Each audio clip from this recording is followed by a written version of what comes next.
दस्तूर को बचाने निकले हैं, आओ हमारे साथ चलो। और ये साथ चलो के नाम पे ये कारवा जा रहा है आज मधुबनी में। और ये जितने भी शख्स यहाँ पे दिखाई पड़ रहे हैं, ये सारे के सारे कारवा इस टाइम पहुंच रहे हैं मधुबनी में। वक्फ बोर्ड अपॉइंटमेंट जो बिल आया है, इसको रिजेक्ट करने की मांग हो रही है और उसी सिलसिले में ये सब मधुबनी पहुंच रहे हैं। हाँ सर, नाम बताइए अपना। मेरा नाम मोहम्मद सनाउल्लाह। वक्फ बचाओ तहरीक के सिलसिले में हम लोग जा रहे हैं और क्या कहते हैं, मधुबनी हवाई अड्डा में इसका प्रोग्राम है। वक्फ बचाओ तरमीमी एक्ट 2025 जो सरकार ने पास किया है, हम उसकी मुखालफत में वहाँ पे जा रहे हैं और सरकार से मांग करते हैं कि इस बिल को वापस लें।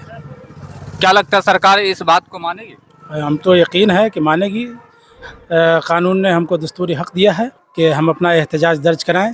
जो काम हमारा है वो हम कर रहे हैं। बहुत जोश में जा रहे थे, बहुत जोश में जा रहे थे। हम भी यही कहेंगे कि जो हम लोग जिस चीज़ के लिए निकले हैं, इंशाल्लाह उसमें कामयाबी मिले और सरकार से यही रिक्वेस्ट करेंगे और दरख्वास्त भी करेंगे कि इस बिल को वापस ले, ये बायकाट करे इस बिल को, ठीक है।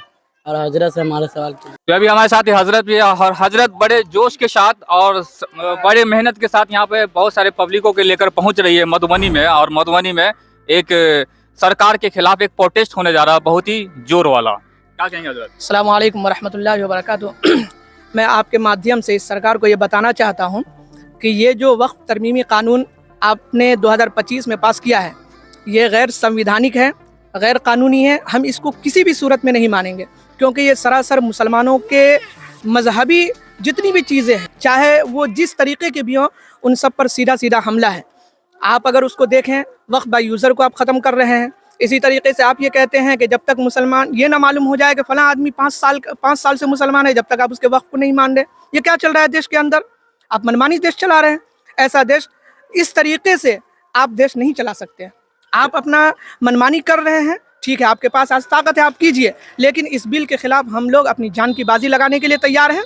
और इस वक्त हम लोग पिपरौन परसा गाँव से यहाँ हवाई अड्डा मधुबनी जा रहे हैं। वहाँ हमारा एहतजाज होगा और वहाँ से हम अपनी बात को हुकूमत के ऐवानों तक पहुँचाएंगे। और हुकूमत को भी चाहिए कि इन बातों में ज़्यादा अपने अना को बीच में ना लावे, बल्कि इस देश के नागरिकों का और इस देश के लोगों का ख्याल करें। ये उनके लिए बहुत ज़रूरी है। बहुत शुक्रिया। मैं आपको यहाँ पे याद दिलाना चाहूँगा कि मुसलमानों का भी कई नेता है, अल्पसंख्यक प्रखंड अध्यक्ष। तो क्या इन लोगों का कोई सहयोग नहीं है इस चीज़ों में? ये ताज्जुब होता है हम लोगों को कि जब ये लोग वोट लेने आते हैं तो उस वक्त तो फिर सेकुलर सेकुलर सेकुलर का नारा लगाते हैं, लेकिन जब उनको कहा जाता है कि भाई आपकी सेकुलर की ये बड़े पार्टी नीतीश कुमार, जिसे हम लोग जानते हैं कि इस वक्त के सीएम हैं बिहार के, लेकिन जब इनको कहा गया कि भाई आप इस बिल के खिलाफ हैं, तो इन्होंने इनके मुआफ़क़त में वोट दिया। ताज्जुब होता है कि हमारे गांव के जो सेकुलर कहने वाले कि हम सेकुलर पार्टी की तरफ से खड़े हैं, इन लोगों के लिए याद रखिएगा, आइंदा ज़रूर इनको याद रखा जाएगा और हम लोग इसको याद भी रखेंगे और इसके खिलाफ आवाज़ें भी उठाएंगे। क्या सेकुलर नहीं है?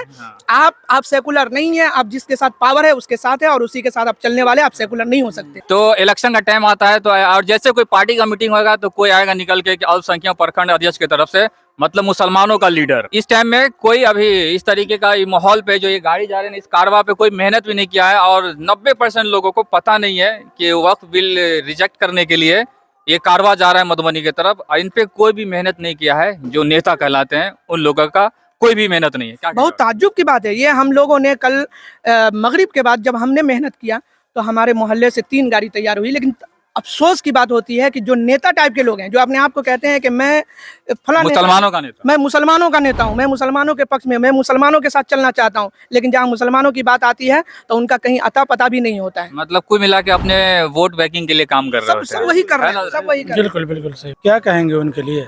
बस उनको याद रखा जाएगा, बस याद रखा जाएगा। तो ये वो कारवा है जो जा रही है। इनसे पहले 2-3 गाड़ी जा चुकी है ना, 2-3 गाड़ी इससे पहले जा चुकी है और ये कारवा पहुंच रही है मधुबनी के तरफ। और ये सारे के सारे लोग जोश खरोश के साथ मधुबनी पहुंच रहे हैं सरकार के खिलाफ प्रोटेस्ट करने के लिए। वक्फ बोर्ड जो अपॉइंटमेंट बिल आया है, इसको रिलेटेड यहाँ पर पूरी भीड़ पहुंच रही है मधुबनी जिला में।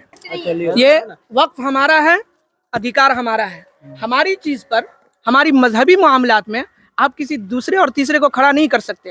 हिंदुस्तान के जितने भी मजहबी लोग हैं और जितनी भी मजहबी चीज़ें हैं, उस पर कोई किसी दूसरे मजहब वाले को किसी भी तरीके का पोस्ट नहीं दिया जाता है। अब वक्फ बिल में गैर मुस्लिमों को पोस्ट दे रहे हैं, ये कौन सा इंसाफ है? आप कहते हैं कि मैं मुसलमानों के गरीबों की मदद करना चाह रहा हूँ, आप क्या कर रहे हैं वो सारा देश देख रहा है। ये स्लोगन बहुत ही अच्छा है अंजार साहब। दस्तूर बचाने निकले हैं, आओ हमारे साथ चलो। दस्तूर बचाने निकले हैं, आओ हमारे साथ चलो।